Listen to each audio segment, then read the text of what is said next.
Oh my. So we were here on Friday. Now I'm a little bit uptight, I guess, about where we're at in the chapter. And I do want to apologize to all of you, and I'm being serious. And you may have noticed, I try not to save too much at the end of a chapter for the day before the quiz. This one has just worked out like this. We don't like to break for a week-long vacation in the middle of a chapter.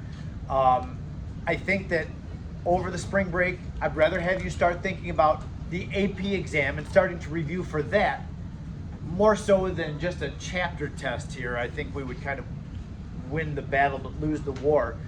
So we'll end here. Everybody will go off on vacation already having taken, hopefully, this test. And then you can start thinking about AP exam with nothing kind of hanging over your head over the break. Yes? Test Thursday. Test is Thursday. Yep. So if you are planning to not be here on Thursday, you might want to make arrangements with me to take it early. I mean, it's up to you. If you want to wait and have it to take when you get back, okay. But it may be in your best interest to take it before you leave. So whatever you can do.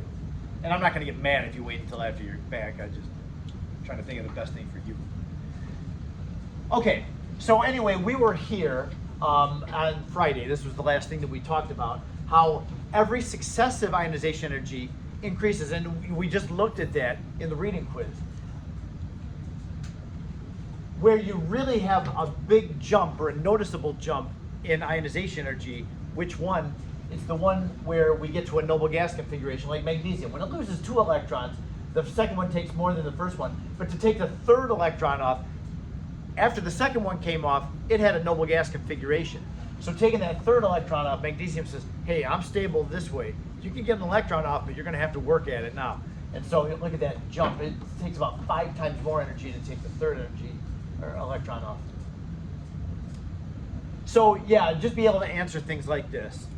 And we'll move on now. We'll talk about the actual trend. So on Friday, we talked about what ionization energy is. It's the amount of energy required to remove an electron. And when you remove an electron, that makes it a positive 1 ion. At least the first ionization energy. Take the second electron off, you get a positive 2 ion, and so on. But from now on, we'll just, at least here, we'll just talk about first ionization energy. So we can see what's happening here. Now, I'm fully aware that there's some unusual things. The trend in general is as we go across a row on the periodic table, the ionization energy overall is generally increasing. But then within that row of 8 elements in the second row, there's 2 dips. So yeah, there's enough exceptions here going on. We should talk about the exceptions, but I want to do that last. The first thing I want to do is look at what the overall trend is. The overall trend absolutely is to start low. So what I'm saying is on the left side of a row, it's easy to remove an electron. It doesn't take much energy. It's not because, like if we looked at lithium, lithium has 1 valence electron. If it loses an electron, it will have the same number as helium, which is a noble gas. So you might say or think, oh yeah, lithium wants to lose an electron. That would make it more stable as an ion. Atoms don't have consciences. They don't want anything. It's a matter of what makes them more stable is what nature tends to do. So what makes it so that it's so easy to remove an electron from lithium? It's not what it wants to do. And keep in mind, this is a positive value. So even though lithium becomes more stable when it becomes an ion, it still requires energy to remove it. You still have to put energy into lithium to get it to lose its electron. So it's low though. It means it's easy to remove an electron from lithium. As we go up, it gets harder and harder. It seems that the outer electron is held more tightly on the atom as we go to the right. That's what this is showing, with some exceptions. But generally it's hanging on more tighter. Okay, now I'm going to try to explain why these trends are what they are. But the first thing I have to have you understand, I'm gonna say this, it kind of sounds silly for me to say it, but you need to hear it too. The nucleus is positive because that's where the protons are. The electrons are negative. Don't do that, Shovik. The electrons are negative. Negative things are attracted to positive things. So the electrons are definitely attracted to the nucleus. You're with me, right? The electrons have an attraction. That's what keeps the electron there. We talked about this the other day. The Earth keeps going around the sun. The Earth doesn't just go off into space. It's got an attraction to the sun, so it keeps going around the sun, around, around, around. The electrons do the same thing. The electrons are attracted to the nucleus, opposite charges. It seems that as we go to the right in a row, that attraction for the outer electron is higher. Why? There's an expression here. It's called effective nuclear charge. I've never used it until now in this class. Effective nuclear charge is the reason that it becomes more difficult to remove an electron from atoms farther right than what we have on the left. So what is effective nuclear charge and how does this play into it? Well, take a look at how it's a very simple calculation. Effective nuclear charge is found by taking the number of protons in the nucleus, that's the positive, total positive charge, minus the number of inner electrons. Now, what do I mean by inner electrons? What I'm saying here is, whoops, the number of inner electrons is the noble gas core.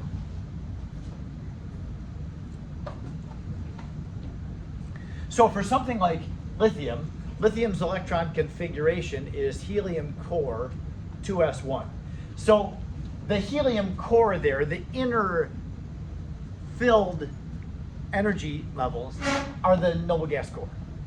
So the helium core has 2 electrons in it. So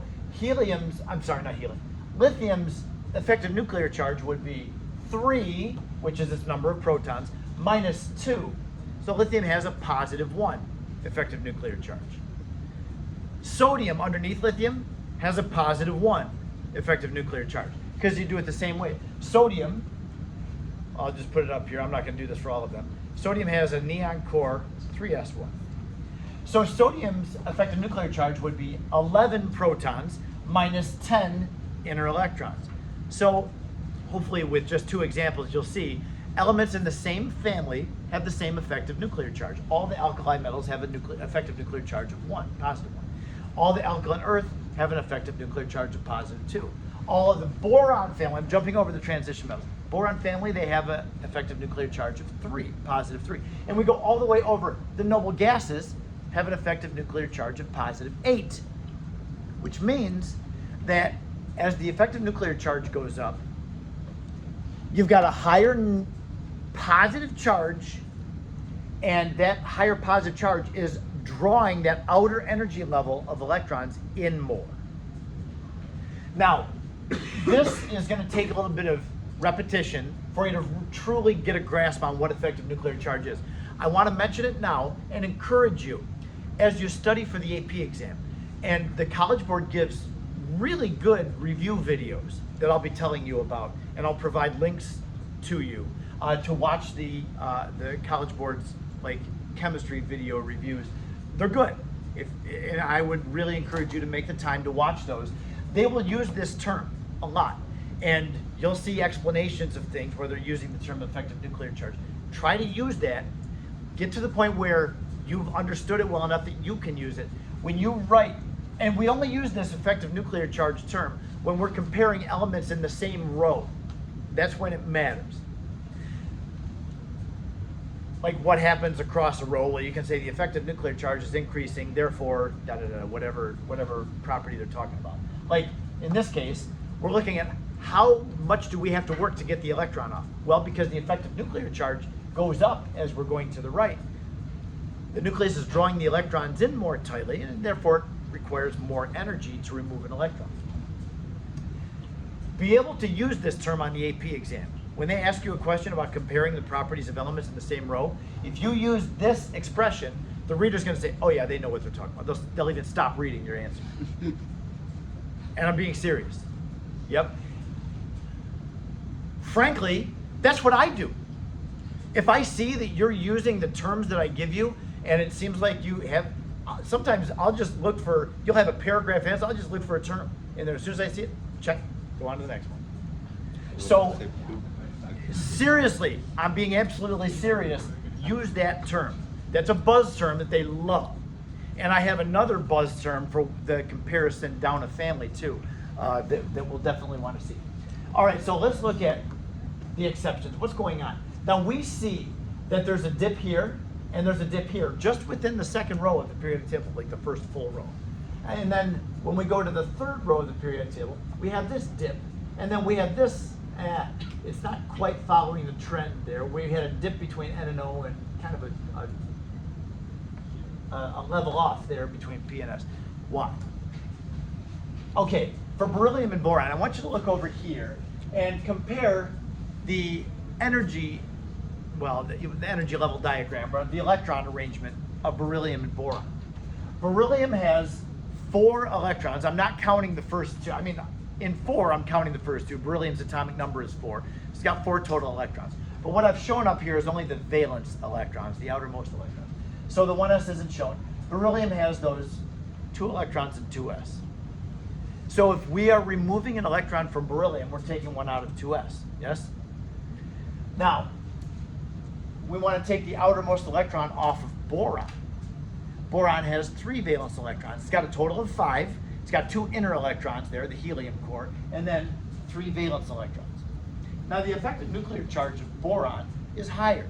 Because it's got a higher effective nuclear charge, you would think that, oh, more positive charge in the nucleus draws that outer energy level of electrons in. However, because this is such a small atom, and that's the whole story there, it's a very small atom, everything is real close together. So the 1s electrons are right close to the nucleus, and the 2s electrons are outside of the 1s, but they're also very close to the nucleus. Then you have that 2p electron. It's just starting a new energy sublevel.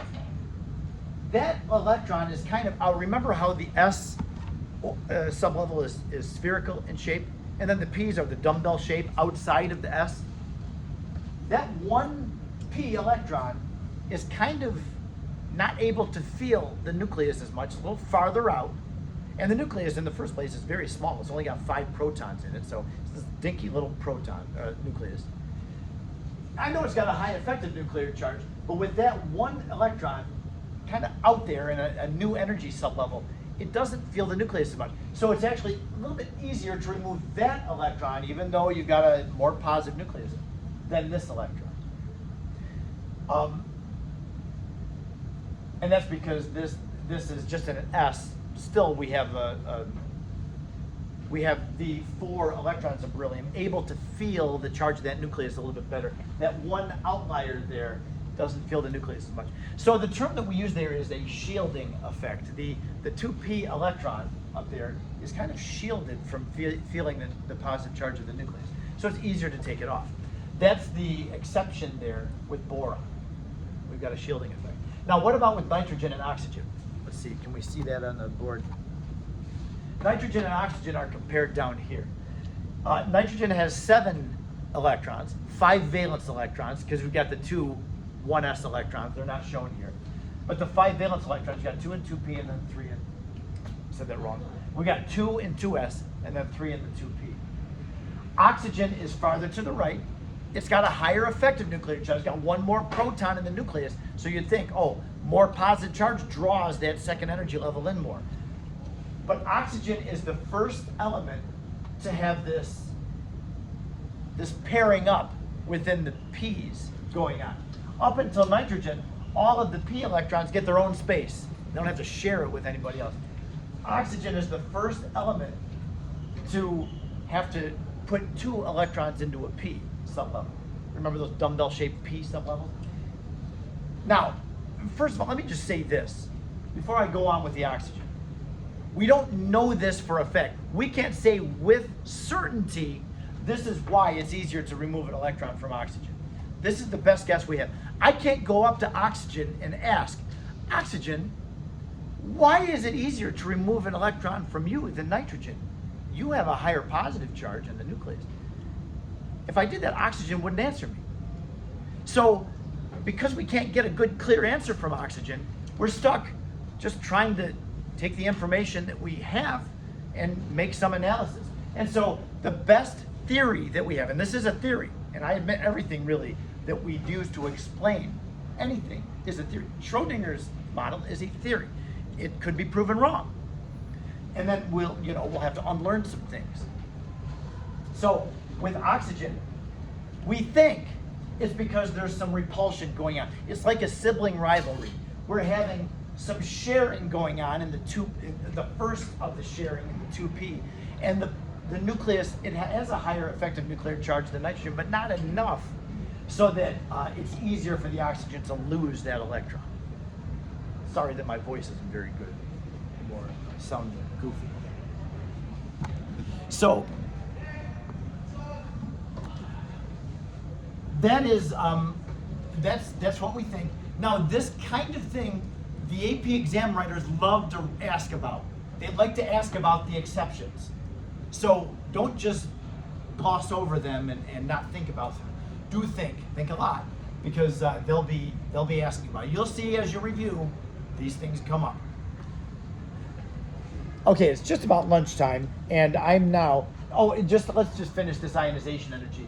As we go down a family, I want you to notice. Let's just take the noble gas family. It's very easy to find those on this graph. Helium, of all elements, has the highest ionization energy.